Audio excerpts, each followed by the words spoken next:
We're delighted to come to you today, 16th December 2024, being the 4th anniversary of NINAS constitutional force majeure rolled out on the 16th of December in 2020.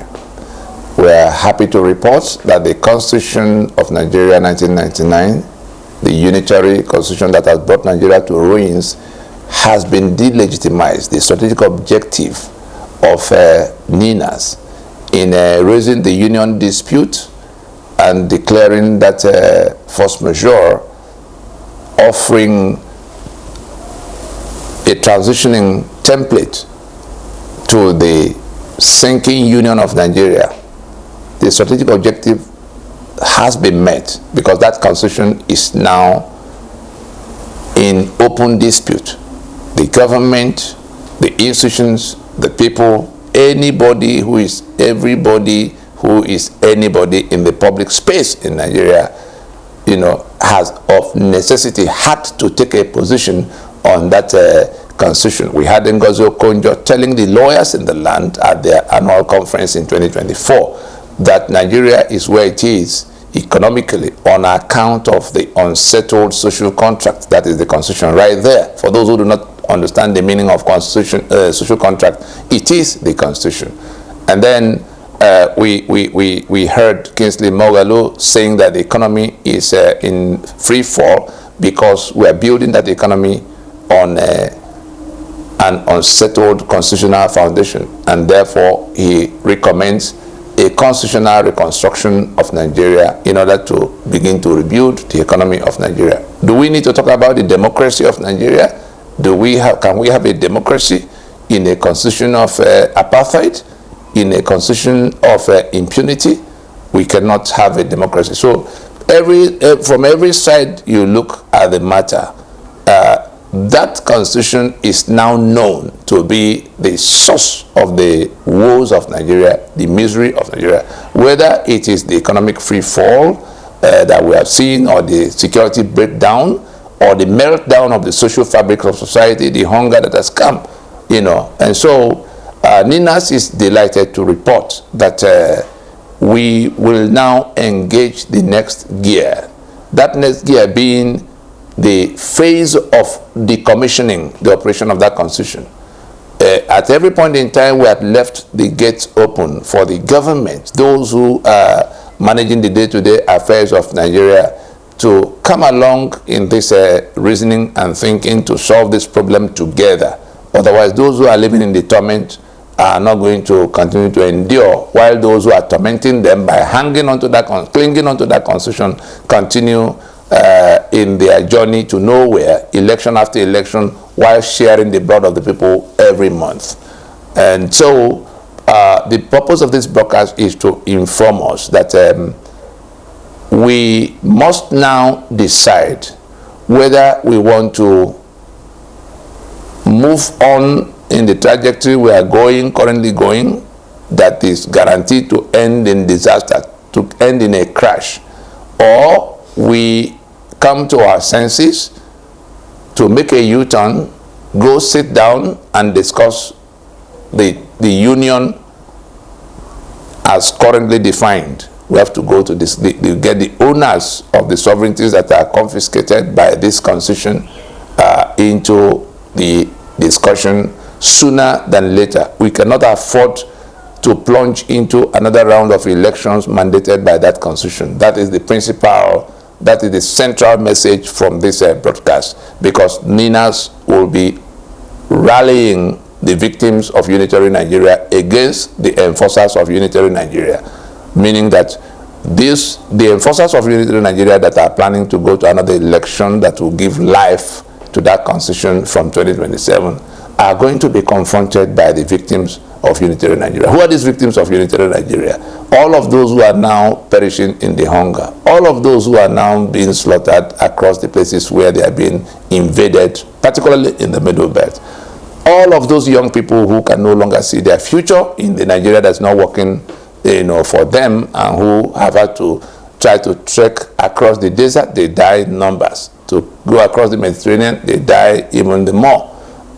All of those who the medical hands that are fleeing to places where they can find more. Even the fintech, young people who now go to look for a job, they don't have to, they don't see how Nigeria can accommodate them in their own aspirations. So they're abandoning Nigeria. For those who go to, instead of going to solve the problem, go to say, oh, you believe. I don't believe in the fraud. You are inviting everybody to come and believe in the Nigeria that will be great. What will make Nigeria great is to rework the foundation that is damaged. It's crumbling. Everybody can see it. Only the people that gather to share money in Abuja every month can say it is not so. Let us take a quick look at a few indices. We don't, all these statistics that people come to cite on TV all the time for how GDP is growing and how, all kinds of, let us be practical. Let's look between the time we came out with this force majeure in 2020. Let us look at the economy. What is the report card? I mean, if I was addressing a hall of just market men and women in any random location, it could be Alaba, it could be Dugbe Market, it could be Lafenwa in Abeokuta, it could be Ochanja in Onitsha, or Sabongari Market in Kano. Imagine that you were to address an audience made up of traders in those markets, and you were to discuss with them what has been their experience concerning the economy. The little they will understand will bring them into telling you that that there's hunger now. That will be the summary of their report, that they are hungry. That's what they're going to be telling you about the economy. They're going to be telling you that their poverty has increased exponentially beyond what it was before. They're going to be telling you that that the Naira that used to do a few things for them before is now, worth far less than it was, and that they're not even sure of that it will remain in the range it is now. That's what you're likely to get from them, because they're telling you what, our interregnum president did say in the time Jonathan was president. He said that anyhow you are doing with the economy, if you want to measure whether it's effective or not effective, whether it's working or not working, go to the marketplace and ask the market women, how are things with you since we came? That you are likely to get better answers than those people that come to cite all kinds of statistics of GDP for you. And so it is in that sense that we say the report card for economy between the 2020 and 2024 is that there is serious hunger, particularly since after the 2023 election. There's hunger in the land, there's poverty that is deepening, and there's the currency collapse, the Naira is sliding. You come to security, you ask those who live in that insecurity, leave the people who are polishing for them in media houses, or the experts, the so-called experts that they invite to come to report how things are. You look at security. Ask those who live in Benue, in those places where, Fulani invasion is happening every day. They will tell you that there have been more killings and more kidnappings. Ask them in the east. Ask them in Ekiti and wherever. They will tell you that there have been more killings. There have been more kidnapping, and that terror has grown. And even before you go to asking them, you are likely to see in the front pages of the newspapers the story of the Lakarua, the Fulani militia that are regrouped from Niger and Mali and Burkina Faso back into Nigeria, because they have been dislodged in other places, and they've come here to try to join the ones that came while Buhari, their principal and champion, was president here. So that's the state of security. More killings, more kidnap, more terror. We are talking to the ordinary people now across the length and breadth of Nigeria, not the ones who are paid by government to come and lie on TV. You come to, the question of corruption. Is there anybody that needs to be told that corruption is growing in leaps and bounds? We used to hear about millions of Naira that got stolen. Now we're hearing billions. In fact, by the time Buhari was leaving, it was 31 trillion. They called it a fancy name, Ways and Means. 30 trillion that Ways and means is where the president will tell the central bank governor to please find me 5 billion there, find me 50 billion there. He doesn't need to explain to anybody at all. They just take the money. They will then explain it later. It was after Buhari left office that this same National Assembly began to approve all of those things and amortize it to say, okay, we take it as borrowing that the government did yesterday. For what purpose? What was the money used for? Other than what we have seen, the recklessness and the flamboyance of people in governance. That's what, of course, some of that money must have gone into financing the terror that Buhari was, bringing the Fulani to inflict on the other people. We knew what he was doing in Niger Republic. We knew what he was doing in Mali. We knew what he was doing in Burkina Faso, trying to entrench the Fulani, and we saw how from which budget did Buhari find the 100 billion naira he gave to Miyetti Allah? At the time, Miyetti Allah was taking responsibility for the atrocities of so-called Fulani herdsmen. So it was part of how that 30 trillion, ways and means got spent. We have seen his handmaid called Godwin Emefiele, and the kind of things being associated with him. They said they saw 700 and something houses, in Abuja the other time. We don't know the details, but his name is what had been thrown up in that story. So corruption has grown in leaps and bounds. We saw Yahya Bello and his antics. You have been accused of 110 billion plus. That's in one tranche. In another tranche, over 80, 90 billion. You have been accused, and then you came. EFCC didn't find any way to get to him until he came at his own time. He even came on one occasion and left. And then we have been told that corruption is being fought. Look at the people fighting the corruption. Just look at them. And when they say corruption perception index, what are we perceiving? What are we seeing? So corruption has grown in leaps and bounds.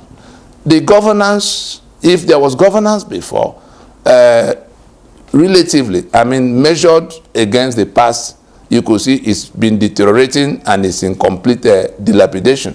The cost of governance, for those who are talking about cost of governance and how to bring it down, it is not by reducing a convoy of 50 vehicles by 3 or 4, or saying that many people can only travel with a certain number of people. What are they traveling around to do? The foreign investors you are going to invite, no matter how you come to do your PowerPoint presentation, they are going to be asking about the rule of law in the place.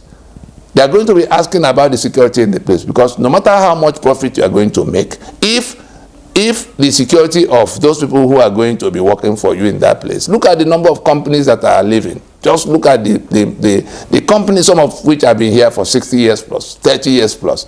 Living an economy, the other day it was Netflix. There was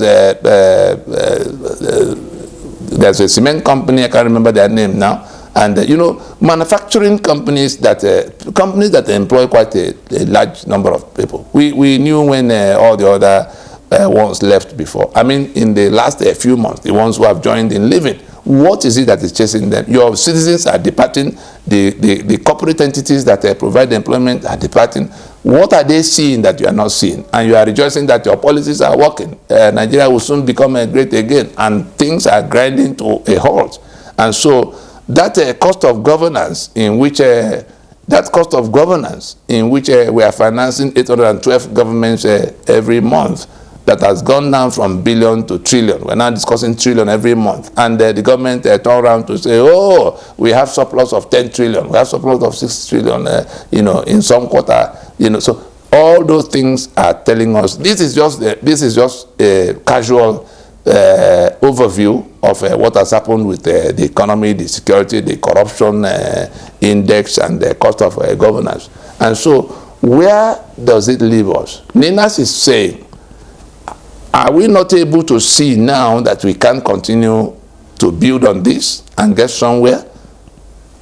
And therefore, this anniversary will be first about celebrating the delegitimization of that constitution.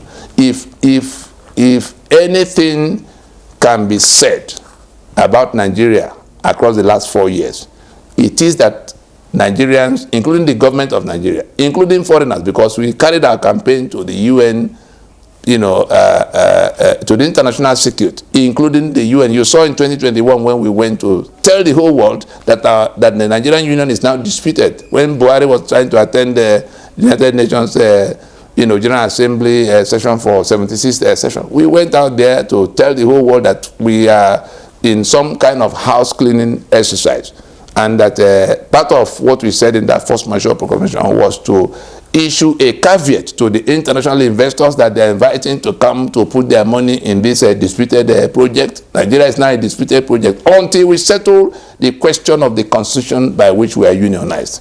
It was imposed on us. It has ruined our lives. It has taken all of what should have made us better than we are now. It has set up a system that can only promote corruption, a system that is anti-development, a system that is anti-innovation, a system that is feeding on the blood of its people, a system that is chasing away young people from the country, that should have been their country, a system that is designed to choke the constituents to death. That's what we have now. And NINAS will then be saying, first is to rejoice. We're going to get our people to celebrate the defeat of that constitution because it is now delegitimized. If you doubt me, go down the street in your neighborhood and tell anybody, including the people who sell on the street, that that constitution is not the problem. They will beat you up because they now know that is the problem. The question is, what then do we do to come out of that problem? Because if that constitution is responsible for the killings happening around us, responsible for the hunger tormenting us in our households, responsible for all the infrastructure that is missing and lacking, responsible for the corruption we read about every day, of course, you have a hard time explaining to them, telling them that they can continue to endure it while the government continue to live in its profligacy. This question of raising more taxes, for what purpose? You sell 3 million barrels of crude oil, you've not been able to add any value to the life of the citizens than costing them more torment, more pain all around. And you are squeezing them while you go buying new jets, presidential jets and yachts for yourself, convoy unlimited number of exotic vehicles that run in several hundreds of billions if you put some of the convoys together. That's the kind of thing that the government that is asking people to sacrifice and pay more tax, is doing with the money. So even the monies they borrow, I won't be surprised, this latest round of borrowing of dollar, by which they are pretending that Naira is still standing, they will share it out in this Christmas. We saw it last Christmas where they gave almost 300 million. Babio was announcing to them to please go and check their, check for their alerts for what the 300 million thereabout. We are not talking about the constituency project that they take all kinds of monies. All this money is being gathered, not going towards anything that will become a production for anybody, because that constitution permits it. And so NINAS will be getting those who understand what constitution means, not those who think it is that booklet, including the lawyers in the land who do not know the meaning of constitution, because if they do, they would have taken a position on this matter of, erecting Nigeria on a constitution that is doomed to collapse. That Nigeria will collapse if it is on the foundation of this. No matter what the reform you try to do, the ones who are choking in that your reform, the ones who are choking in that Nigeria that's not working, they owe it a duty, including myself, to bring down that construction.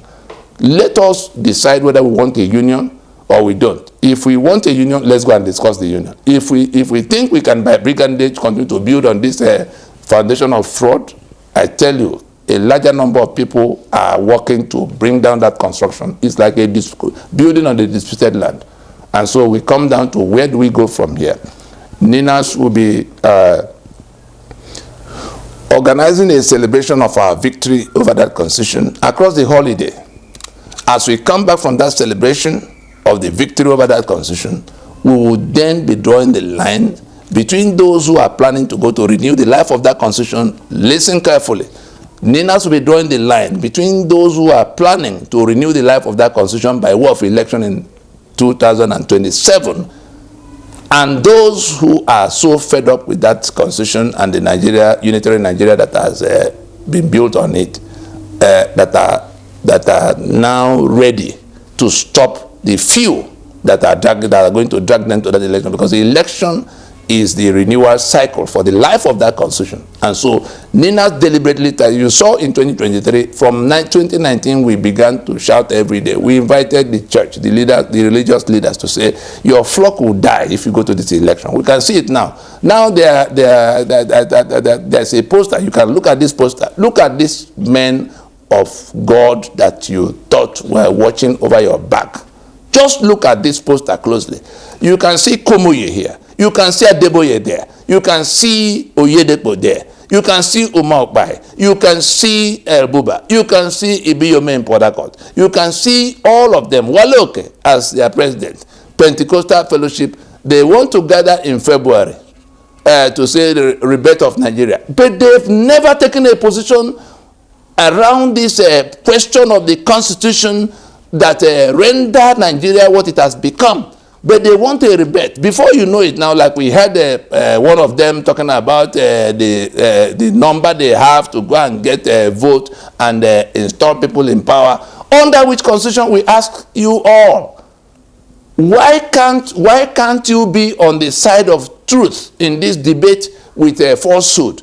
The falsehood is that we, the people, made and gave unto ourselves the 1999 Constitution. We never did. And that is the foundation upon which we are building. If the foundation is destroyed, what can the righteous do? Adeboye, I ask you. Oyedepo, I ask you. Ibiyome, I ask you. Kumuyi, I ask you. Elbuba, I ask you. If the foundation is destroyed, what can the righteous do? Nigeria is erected on a foundation of falsehood, on a foundation that is destroyed. The people are dying. And you stand with the enemy that imposed that constitution to say you want a rebate. If you do not take a position on this matter of this constitution, to declare that this constitution is a fraud, to declare that this constitution cannot remain the basis of union, to declare that we cannot go to another election under this constitution, if you don't do that, we are going to mobilize your flock to ask you why you are standing with falsehood in a debate with truth, why you are standing with darkness in a debate with light, why you are standing with the enemies of the people that impose this terrible constitution on them. Where's the tutu amongst you? When South Africans found themselves under such a situation, it took a Bishop Tutu to stand with the people to say this darkness must be replaced by light. But what has been the report here? We fall back on what Tunde Bakare said about your role in this. Let's listen to Bakare so that it's not we alleging. That is your role. Problem. All general overseers must go to prison. I am not joking. I said so in the open many years ago during the convention of Mike Okonko.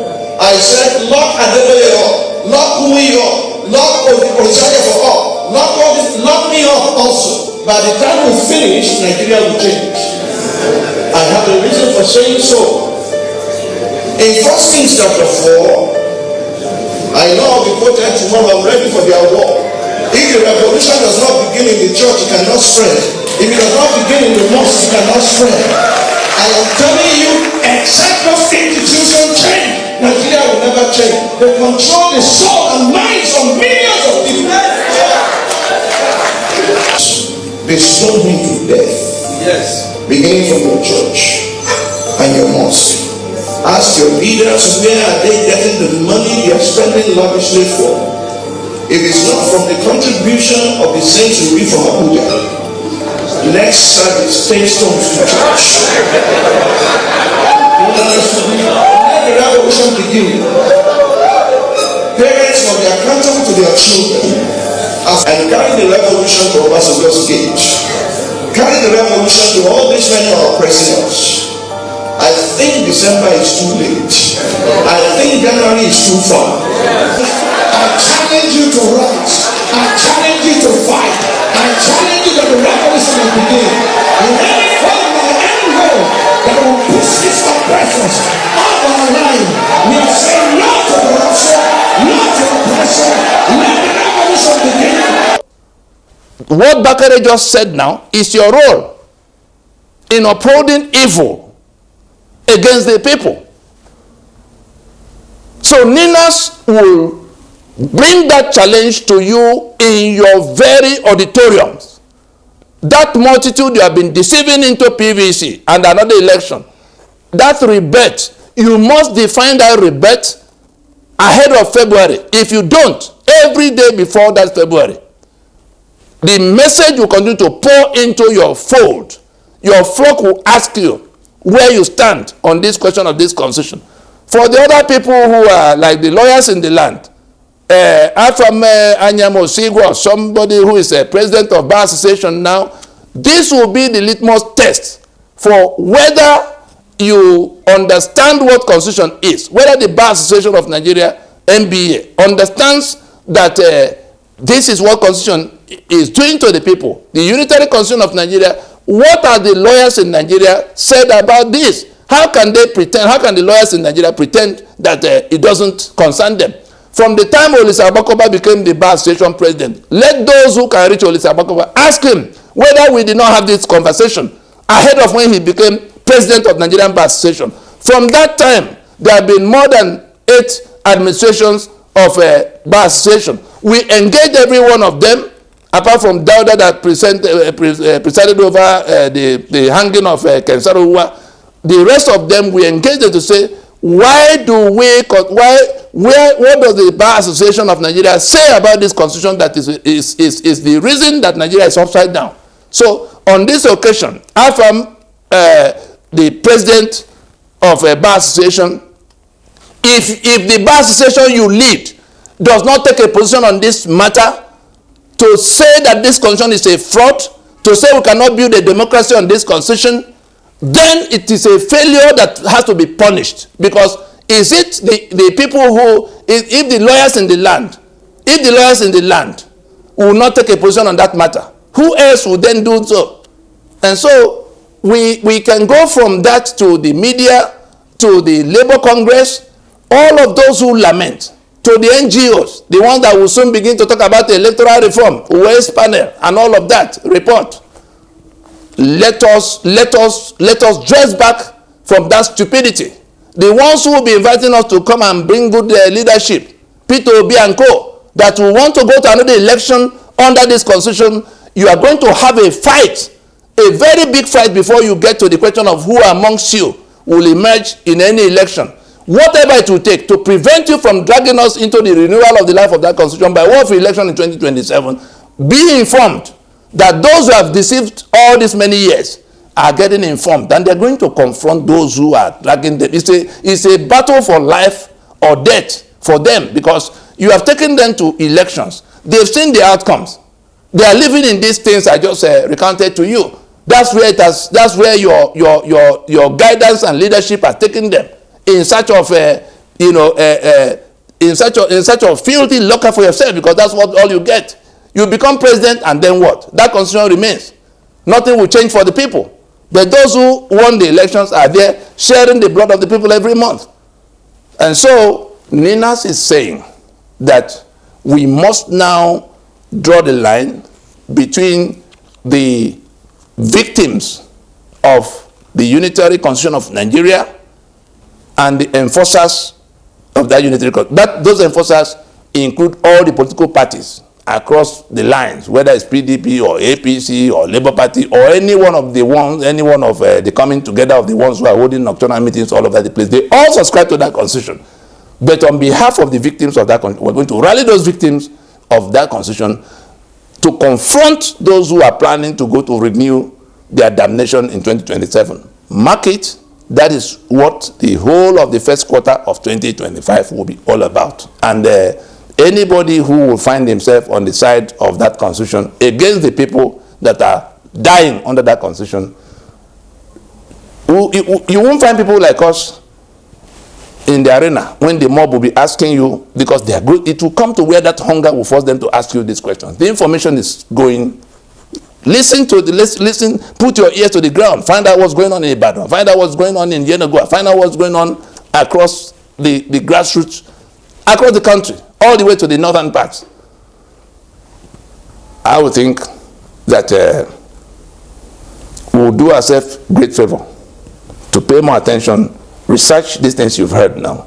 It's so very easy. NINAS website, www.ninasvoice.org. www.ninasvoice.org. If you get on YouTube, we have more than 400 broadcasts like the one you heard now, detailing every step of what went wrong, what can be done, what needs to be done, the concepts that you didn't understand before. Get on the NINAS YouTube channel, NINAS Voice. That's the name of the YouTube channel, and you will enlighten yourself about all of this. Let nobody be taken unawares, because that line is already drawn. Let those who go to holiday, the only task we have given to those who are heading to holiday now is to rejoice, find a way to celebrate the demise of that constitution, and then get more information for what will be your role in how to take down that constitution. We only ask our people to do one thing: reject the journey to another election under that constitution. Begin to say so. It's not boycott. Boycott is that you will not vote on the day of vote. No.